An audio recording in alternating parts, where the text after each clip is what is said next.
DPR bergerak cepat merespons Presiden Joko Widodo yang mengusulkan nama soal calon Panglima TNI baru sebagai pengganti Marsikal Hadi Cahyanto. Kepala Staf Angkatan Darat atau KSAD Jenderal TNI Andika Perkasa ditunjuk menjadi calon tunggal Panglima TNI. Adapun usulan tersebut tercantum dalam surat Presiden yang dikirimkan Menteri Sekretaris Negara kepada DPR pada Rabu 3 November kemarin.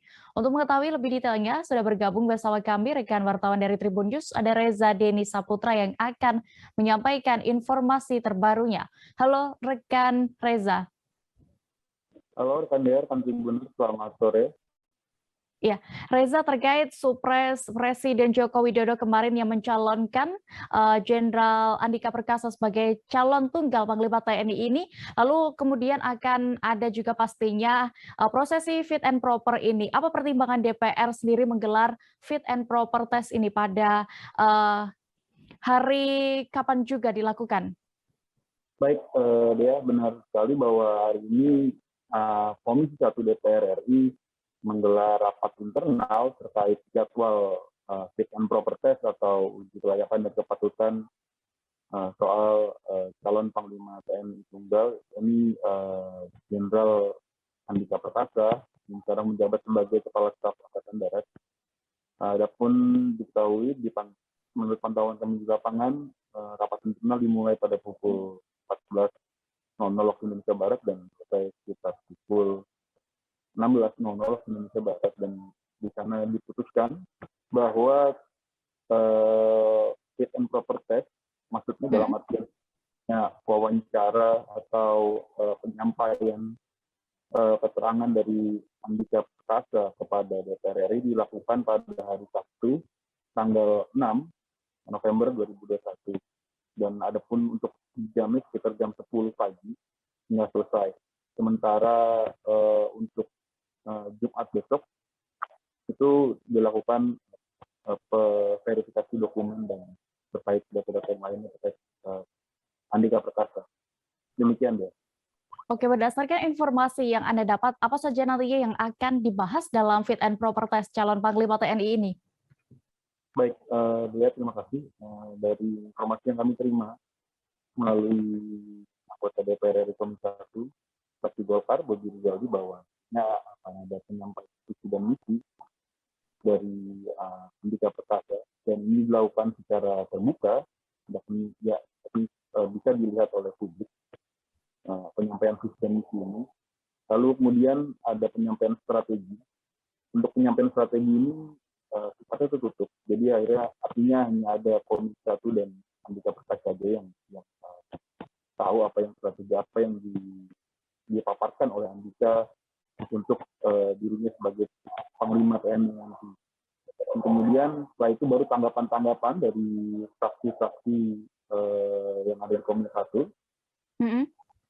Kemudian kalau soal materinya dari beberapa anggota Komisi 1 seputar geopolitik, yakni soal Papua, kemudian soal tes keperawanan untuk calon prajurit perempuan TNI dan juga untuk istri para prajurit, itu juga mungkin akan dibahas. Kemudian juga soal alutsista atau persenjataan di TNI itu juga mungkin akan dibahas. Tapi lebih tepatnya mungkin besok hari Sabtu nanti yang pastikan apa saja yang akan dibahas dalam fit and proper test. Demikian dia. Oke, diketahui bersama bahwa KSAD Andika Perkasa ini tahun depan memasuki masa pensiunnya, akan pensiun. Berarti ini Panglima TNI kali ini hanya akan menjabat selama 1 tahun. Bagaimana respon dari Komisi 1 DPR RI sendiri, Reza? Baik, Dea.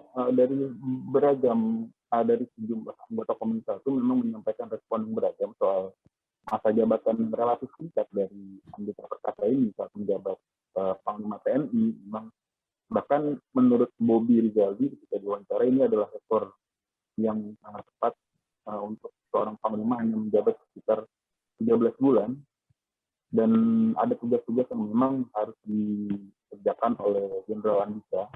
Namun menurut Saifullah Tamliha, anggota Komisi 1 DPR dari fraksi P3, jabatan 1 tahun ini yang Panglima TNI selama 1 ini tidak masalah. Ini akan ke depannya masih bisa diteruskan oleh rotasi selanjutnya ini dari Angkatan Laut yang sekarang dipimpin oleh Kepala Staf Angkatan Laut Laksamana Yudo Margono. Demikian, Dea. Ya, baik. Tribuners, berikut akan kami tampilkan hasil wawancara rekan Reza bersama Bobi Rizaldi, anggota Komisi 1 DPR RI fraksi Partai Golkar. Selengkapnya.